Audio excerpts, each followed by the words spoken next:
बिस्मिल्लाहिर्रहमानिर्रहीम। स्टूडेंट्स, हम लोग बात कर रहे हैं बीएससी ज़ूलॉजी की और उसके अंदर हम चैप्टर डिस्कस कर रहे हैं एनिमल बिहेवियर को। एनिमल बिहेवियर के अंदर आज जो टॉपिक हम स्टडी करेंगे वो है बिहेवियरल इकोलॉजी। हम बिहेवियरल इकोलॉजी को डिफाइन करेंगे कि इसके कौन कौन से एस्पेक्ट्स होते हैं जिनको बिहेवियरल इकोलॉजी स्टडी करते हैं, और डिटेल के अंदर इस पूरे टॉपिक को हम एक्सप्लेन करेंगे। बिहेवियरल इकोलॉजी बेसिकली है क्या?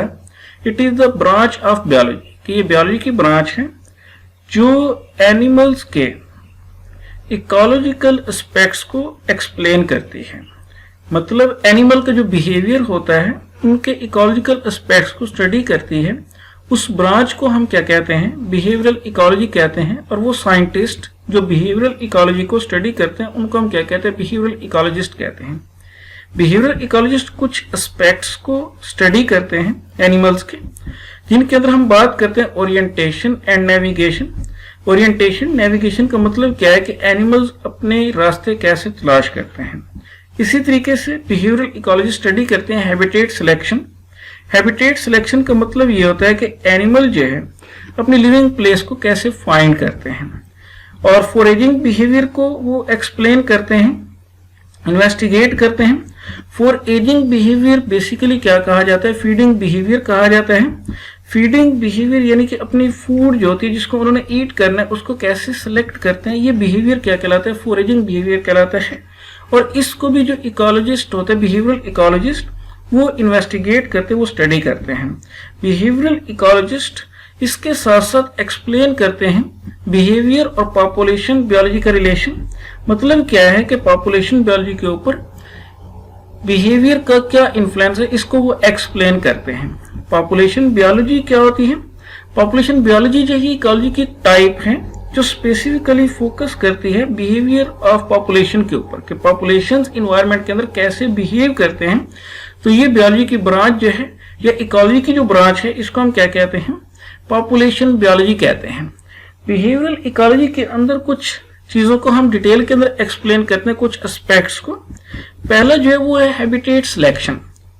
हैबिटेट आप लोग जाते हैं प्लेस ऑफ लिविंग को कहते हैं, ठीक है। तो उसको सिलेक्ट करना, उसकी चॉइस जो है, उसकी चॉइस को हम क्या कहते हैं? हैबिटेट सिलेक्शन कहते हैं। कि लिविंग प्लेस की चॉइस जो होती है एनिमल्स की उसको हम क्या कहते हैं? हैबिटेट सिलेक्शन कहते हैं। तो ये कुछ फैक्टर्स की बुनियाद के ऊपर होती है। दो तरह के फैक्टर होते हैं। पहले जो होते हैं वो होते हैं फिजियोलॉजिकल टॉलरेंस लिमिट्स। दूसरे जो होते हैं वो होते हैं psychological factors. Physiological tolerance limits जो होते हैं ये डिटरमाइंड होते हैं एवोल्यूशनरी हिस्ट्री के, स्पीशीज की जो एवोल्यूशनरी हिस्ट्री उससे डिटरमाइंड होते हैं। तो ये सर्टन लिमिट्स होती हैं कुछ फैक्टर्स की जिसको एनिमल क्या करता है? फेस करता है। अगर उसके वेरिएबल होंगे तो वो उस इन्वायरमेंट के अंदर सर्वाइव करेगा। अगर उसके वेरिएबल नहीं होंगे, उनको वो टॉलरेट नहीं कर पाएगा, तो वो वहां पे सर्वाइव नहीं करेगा। तो ये कौन से फैक्टर हो सकते हैं? ये टेम्परेचर हो सकता है, ये ह्यूमिडिटी हो सकता है, वाटर सैलिनिटी हो सकता है, या ये जो होते हैं दूसरे कुछ इकोलॉजिकल पैरामीटर होते हैं जो उसकी टॉलरेंस लिमिट्स के हिसाब से क्या होते हैं, ठीक है, फेस किए जाते हैं। अगर वो उसके वेरिएबल होंगे तो एनिमल क्या करेगा? उस इन्वायरमेंट के अंदर सर्वाइव करेगा। अगर उसके जो है वेरिएबल नहीं होंगे यानी कि उनको टॉलरेट नहीं कर सके तो वो उसके जो है, ठीक है, इन्वायरमेंट के अंदर, उस इन्वायरमेंट के अंदर एनिमल जो है सर्वाइव नहीं करेगा। ठीक है। दूसरा क्या होता है? Psychological factor. तो इनको एनिमल क्या है, ठीक है, कि वो, ठीक है, जहां पे उसने रिजाइड करना होता है, ठीक है, कुछ चॉइसेस जो है वो बनाता है। ठीक है। इन इन्वायरमेंट के अंदर जो है वो क्या क्या चीज जो है उसकी चॉइस होती है। ठीक है। पहली जो है वहां पे फूड रिसोर्सेज अवेलेबल होने चाहिए। अगर फूड रिसोर्सेज जो है अबंडेंटली अवेलेबल होंगे तो वहां पे एनिमल क्या करेगा? प्रेफर करेगा लिविंग के लिए। इसी तरीके से वहां पे उसको नेस्ट साइट्स अवेलेबल होनी चाहिए ताकि वो क्या कर सके? इजीली रिप्रोड्यूस कर सके। ठीक है। उसको प्रीडेटर से खतरा नहीं होना चाहिए, क्योंकि जहां पे प्रीडेटर होंगे वहां पे वो क्या है? इजीली सर्वाइव नहीं कर सके। इसी तरीके से उसका पास्ट का एक्सपीरियंस भी मैटर करता है कि वो इन्वायरमेंट उसके लिए फेवरेबल है या नहीं है। हैबिटेट सिलेक्शन के अंदर हम लोग बात करते हैं वुड लैंड डेयर माइस की, जो फॉरेस्ट के अंदर रहना पसंद करता है एज कंपेयर टू फील्ड्स, क्योंकि फॉरेस्ट के अंदर टेम्परेचर कम होता है, उसकी टॉलरेंस में होता है, वहां पे वो इजीली क्या कर सकते हैं, उसको बेयर कर सकते हैं उस टेम्परेचर को, as compare to feed temperature जो कि ज्यादा होता है। ठीक है, जो उस जिसको वो बेयर नहीं कर सकता, उसकी टॉलरेट लिमिट में नहीं आता। ठीक है, तो वो इसलिए क्या है, ठीक है, अपने हैबिटेट्स जो है वो प्रेफर करता है कहाँ पे, फॉरेस्ट के अंदर। ठीक है, तो ये वुडलैंड डेयर माइस है, ठीक है, जो प्रेफर करता है अपने सर्वाइवल को कहाँ पे, फॉरेस्ट के अंदर। इसी तरीके से बिहेवियरल इकोलॉजी के अंदर हम नेक्स्ट जो एक चीज स्टडी करने जा रहे हैं, नेक्स्ट एक एस्पेक्ट स्टडी करने जा रहे हैं, वो है फॉरएजिंग बिहेवियर। फॉरएजिंग बिहेवियर बेसिकली रिलेट करते हैं फीडिंग बिहेवियर के हवाले से, कि एनिमल अपने जो फूड रिसोर्सेज को कैसे लोकेट करते हैं, किन किन चॉइसेस की बुनियाद के ऊपर जो है वो फीडिंग करते हैं।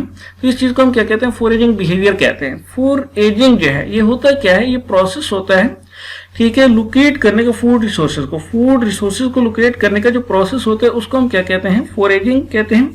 और इस टाइप का बिहेवियर क्या कहलाता है, फॉरएजिंग बिहेवियर कहलाता है। तो फॉरएजिंग के लिए एनिमल क्या है, कुछ चॉइसेस को फेस करता है। पहली चॉइस क्या होती है कि इन्वायरमेंट के अंदर कौन से आइटम जो है उसकी फूड के अंदर इंक्लूडेड हैं।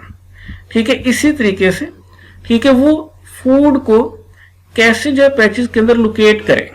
ठीक है, एक्चुअली इन्वायरमेंट के अंदर फूड इवनली डिस्ट्रीब्यूटेड नहीं होती, अक्सर जो है ये क्या होती है, अनइवनली डिस्ट्रीब्यूटेड होते हैं।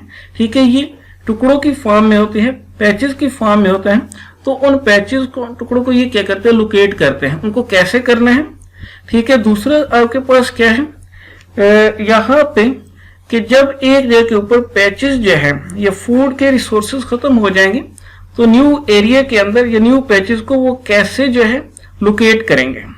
इसी के साथ साथ क्या है कि न्यू एरिया के अंदर वो कब डिपार्ट करेंगे। ठीक है, एक जगह के ऊपर फूड जो है कब खत्म हो रही है, उससे पहले वो उन्हें क्या करना है, उस एरिया से मूव करना है। तो ये भी क्या होती है, एक चॉइस होती है, जिसको ये एक डिसीजन उससे लेना होता है, जिसको इन्वायरमेंट के अंदर एनिमल क्या करते हैं, फेस करते हैं। ठीक है, मजीद क्लियर होगा एग्जाम्पल से कि हमिंग बर्ड और बीज जो है, ठीक है, ये फ्लावर्स के क्लम के ऊपर विजिट करते हैं, क्योंकि ये फीडिंग करते हैं नेक्टर के ऊपर। अब नेक्टर जो है कब तक प्रेजेंट है, कब खत्म हो रहा है, किस जगह के ऊपर जो है फ्लावर कम प्रेजेंट है, किस जगह के ऊपर ये ज्यादा प्रेजेंट है। तो इस टाइप के तमाम डिसीजन जो है बीज और हमिंग बर्ड्स क्या है, ठीक है, वो उनको लेते हैं, उन डिसीजंस को उनको फॉलो करते हैं, ताकि वो एफिशिएंटली फीडिंग कर सकें। तो ये हमिंग बर्ड की आपके पास एक पिक्चर है, जिस टाइप के डिसीजन लेके फ्लावर के ऊपर क्या करते हैं, फीडिंग करते हैं। ऐसे ही अगर बात की जाए तो बर्ड्स के अंदर ऑल्स की बात करते हैं, तो ये रोडेट्स के ऊपर फीडिंग करते हैं। रोडेट्स क्या है कि हम कह सकते हैं स्क्विरल, या आपके पास क्या है रैट्स वगैरह, माइस वगैरह, इस टाइप के जो एनिमल होते हैं इनको रोडेट्स कहते हैं, क्योंकि ये कुतर कर खाते हैं। ठीक है, कटिंग करते हैं, तो इनको हम क्या कहते हैं, रोडेट्स कहते हैं।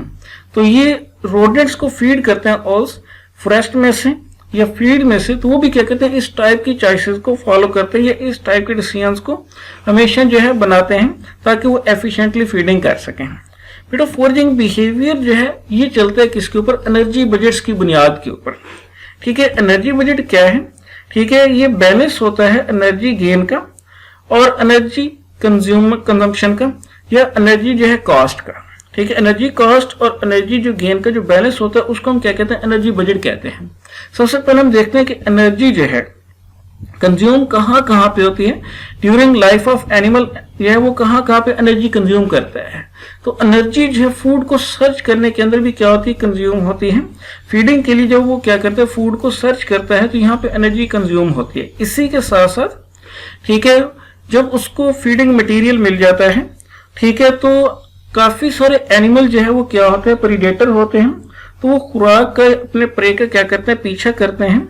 ठीक है, ये जब उसको क्या कर लेते हैं, पकड़ लेते हैं, तो फिर उसको हैंडल करने के लिए भी वो क्या करते हैं, एनर्जी का इस्तेमाल करते हैं। तो इसलिए खुराक को या प्रे को परस्यू करने के लिए, ठीक है, उसको हैंडल करने के लिए इनकी क्या होती है, एनर्जी इस्तेमाल होती है। इसी के साथ साथ जो है इनको एनर्जी जो रिक्वायर्ड होती है, ठीक है, उस फूड को डाइजेस्ट करने के लिए, कि वो जो प्रे या किसी भी टाइप की उनकी फीडिंग है। ठीक है, तो एनिमल्स के अंदर क्या होता है, डाइजेस्टिव सिस्टम होता है, तो वो भी एनर्जी रिक्वायर करता है। ठीक है, उस फीडिंग को, उस फूड को डाइजेस्ट करने के लिए। अब एनिमल कब सर्वाइव एफिशिएंटली कर सकता है, जब उसका energy gain in energy consumption से क्या होगा, ज्यादा होगा, कि वो फूड जो उसने डाइजेस्ट किया उसमें से जो एनर्जी हासिल होगी अगर वो क्या है वो ज्यादा होगी, ठीक है, तो वो इसकी एनर्जी कंजम्पशन तभी एनिमल क्या करता है, सर्वाइव करता है। तो एनर्जी बजट को ज्यादा जो है अच्छे तरीके से समझने के लिए हम यहाँ पे एग्जांपल लेते हैं प्रेइंग मैंटिस की। प्रेइंग मैंटिस क्या होता है, ये आपके पास एक इंसेक्ट होता है, ठीक है, जिसकी जब फीडिंग ये करता है, ठीक है, तो इसकी 4 लेग क्या होती हैं, फोल्डेड होती हैं, ठीक है, तो ये प्रेइंग लाइक अपीयरेंस देता है, ठीक है, इस वजह से इस इंसेक्ट को हम प्रेइंग मैंटिस कहते हैं। प्रेइंग मैंटिस के हम एनर्जी बजट्स को देखते हैं, तो हम यहाँ पे एनर्जी कंजम्पशन, ठीक है, एनर्जी गेन की बात करते हैं। पहले हम देखते हैं कि इसको एनर्जी कहाँ कहाँ पे कंज्यूम करना पड़ती है। तो ये एनर्जी कंज्यूम करता है जब ये अपने शिकार को, अपने मौत को, अपने फूड को लोकेट करता है। तो इसको फूड जो होता है वो मौत होते हैं, वो भी इंसेक्ट्स होते हैं, ठीक है, ये फूड को, उसको मौत को क्या करेगा, लोकेट करता है। उसके बाद फिर ये एनर्जी कंज्यूम करता है जब उसके ऊपर अटैक करता है, स्ट्राइक करता है, ठीक है, जब ये पकड़ लेता है तो उसके विंग्स को रिमूव करता है, तब भी एनर्जी इसको क्या होती है, कंज्यूम करना पड़ती है, ठीक है, और फिर जब ये ईट करता है तब भी इसको क्या है कि एनर्जी कंज्यूम करना पड़ती है। और जब ये फूड जो है इसके डाइजेस्टिव सिस्टम के अंदर डाइजेस्ट होती है तब भी एनर्जी क्या होती है, कंज्यूम करना पड़ती है। तमाम जगह के ऊपर उसको एनर्जी रिक्वायर्ड होती है, ठीक है, तो ये एनर्जी कंजम्पशन है। अगर हम एनर्जी की गेन की बात करते हैं तो एनर्जी गेन क्या है कि जो उसने फूड को डाइजेस्ट किया है उसमें से जो एनर्जी हासिल होगी वो उसका क्या होगा, एनर्जी गेन होगा। तो इसके सर्वाइवल के लिए जरूरी है, जिस तरह पहले भी हम लोग बात की है, पहले भी हमने बात की है कि हमेशा वही एनिमल सर्वाइव करेगा जिसका एनर्जी गेन उसकी एनर्जी कॉस्ट से ज्यादा होगा। तो इसको मौत में से जो एनर्जी गेन होता है मौत में से, ठीक है, वो ज्यादा होगा इसकी एनर्जी कंजम्पशन की, तमाम जगह पर जो एनर्जी इसकी इस्तेमाल हो रही है उससे ज्यादा होगा तभी सर्वाइव करेगा, ठीक है। तो एक्स्ट्रा एनर्जी जो है क्यों चाहिए, क्योंकि वो भी रिक्वायर्ड होती है फीडिंग के अलावा, ठीक है, मेट को सर्च करने के लिए, एग को ले करने के लिए, इस तरीके से कुछ और जो क्या होते हैं, ठीक है, इनके जो है कुछ एक्टिविटीज होती हैं उनके लिए एनर्जी क्या होती है, रिक्वायर्ड होती है। तो इसलिए एनर्जी का लेवल क्या होना चाहिए, ज्यादा होना चाहिए, ठीक है। एनिमल्स को फॉरेजिंग बिहेवियर की बुनियाद के ऊपर 2 टाइप्स के अंदर डिवाइड किया जाता है। तो पहली जो टाइप होती है वो होती है स्पेशलिस्ट, ठीक है। स्पेशलिस्ट के बारे में हम लोग डिस्कस करते हैं। स्पेशलिस्ट जो जानदार होते हैं, ठीक है, ये पर्टिकुलर जो है फूड के ऊपर ईट करते हैं और पर्टिकुलर इन्वायरमेंट के अंदर प्रेजेंट होते हैं। इसके अलावा उस पर्टिकुलर फूड के अलावा किसी टाइप की फीडिंग के ऊपर वो जो है फीडिंग नहीं करते। तो ये इस टाइप के एनिमल जो होते हैं इनको हम स्पेशलिस्ट कहते हैं, ठीक है। स्पेशलिस्ट की जब हम बात करते हैं तो इनकी एग्जांपल है कोआला। कोआला जी ऑस्ट्रेलिया के अंदर प्रेजेंट होता है, ऑस्ट्रेलियन फॉरेस्ट के अंदर मार्सुपियल एनिमल है। तो इसका जो फीडिंग मटेरियल पर्टिकुलर होता है, क्या होता है, यूकलिप्टस के लीव्स होते हैं, उनके ऊपर ये फीडिंग करता है। उनके अलावा किसी और टाइप के ऊपर ये फीडिंग नहीं करता। क्यों, वजह क्या है, इसका जो डाइजेस्टिव सिस्टम है वो अडाप्टिव है, डाइजेस्ट करने के लिए यूकलिप्टस लीव्स को। फिर इसलिए जो ये क्या करता है, ठीक है, उन्हीं एरियाज के अंदर प्रेजेंट होता है, वहां पे ये अपने जो हैबिटेट बनाता है जहां पे यूकलिप्टस ट्रीज प्रेजेंट होते हैं, ठीक है। ये आपको नजर आ रहा है, ये कोआला प्रेजेंट है, ठीक है, जो यूकलिप्टस ट्रीज के ऊपर, उनके जो लीव्स के ऊपर क्या करता है, फीडिंग करता है। तो जो स्पेशलिस्ट होते हैं, ठीक है, इनको कुछ जो है डिसएडवांटेजेस होते हैं। डिसएडवांटेज क्या होता है, ठीक है, इस टाइप के फीडिंग बिहेवियर का, कि अगर कोई जो है डिजीज, ठीक है, इनके फीडिंग मटेरियल को किल कर दे तो इनका सर्वाइवल जो है मुश्किल हो जाता है, ये सर्वाइव नहीं कर पाते। तो कोआला भी जो है जब कोई बीमारी जो है यूकलिप्टस ट्रीज को किल कर देती है तो इसका सर्वाइवल अकर नहीं होता, इसकी डेथ अकर होना शुरू हो जाती है। तो ये इंडिविजुअल जो होता है जो एक पर्टिकुलर टाइप की फूड के ऊपर फीडिंग करते हैं, इनको हम स्पेशलिस्ट कहते हैं। दूसरी जो कैटेगरी होती है, ठीक है, जो तमाम टाइप की, ठीक है, या वैरायटी ऑफ फूड के ऊपर फीडिंग कर सकते हैं, उनको हम जनरलिस्ट कहते हैं। जनरलिस्ट जो है ये वैरायटी ऑफ फूड के ऊपर फीड करते हैं और ये वैरायटी ऑफ हैबिटेट्स के अंदर क्या होते हैं, प्रेजेंट होते हैं, एक वाइड रेंज ऑफ कंडीशन के अंदर ये सर्वाइव कर सकते हैं। तो ये इंडिविजुअल जर्नलिस्ट कहलाते हैं। इनकी एग्जांपल की बात की जाए, ह्यूमन और ये होते हैं स्टार्लिंग, इस टाइप के जो एनिमल होते हैं जर्नलिस्ट होते हैं, ठीक है। और ये जर्नलिस्ट भी क्या करते हैं, कुछ जो है डिसएडवांटेज को फेस करते हैं। कौन सा डिसएडवांटेज होता है, क्योंकि ये डिफरेंट प्लेसेस के ऊपर जो है सर्वाइव कर सकते हैं, ठीक है, बहुत सारे हैबिटेट्स के अंदर सर्वाइव करते हैं। तो उन इन्वायरमेंट्स के अंदर, उन हैबिटेट्स के अंदर और भी एनिमल प्रेजेंट होते हैं, तो ये उनके साथ कंपटीशन को फेस करते हैं, ठीक है, फीडिंग के लिए इन्हें कंपटीशन फेस करना पड़ता है सर्वाइवल के लिए। तो ये सारा का सारा जो था हमारे पास बिहेवियरल इकोलॉजी के हवाले से था, जिसके अंदर हम लोगों ने हैबिटेट सिलेक्शन फोरेजिंग बिहेवियर को डिटेल के अंदर एक्सप्लेन किया। वो ये आपको समझ आ गया होगा। नेक्स्ट हम लोग बात करेंगे सोशल बिहेवियर के हवाले से, ठीक है। उससे पहले जो है बेटा इसके अंदर कोई भी क्वेश्चन है आप कमेंट्स के अंदर उसको जो है पूछ सकते हैं, ताकि ये आपको इजीली समझ आ जाए, ठीक है। तब तक अल्लाह हाफिज।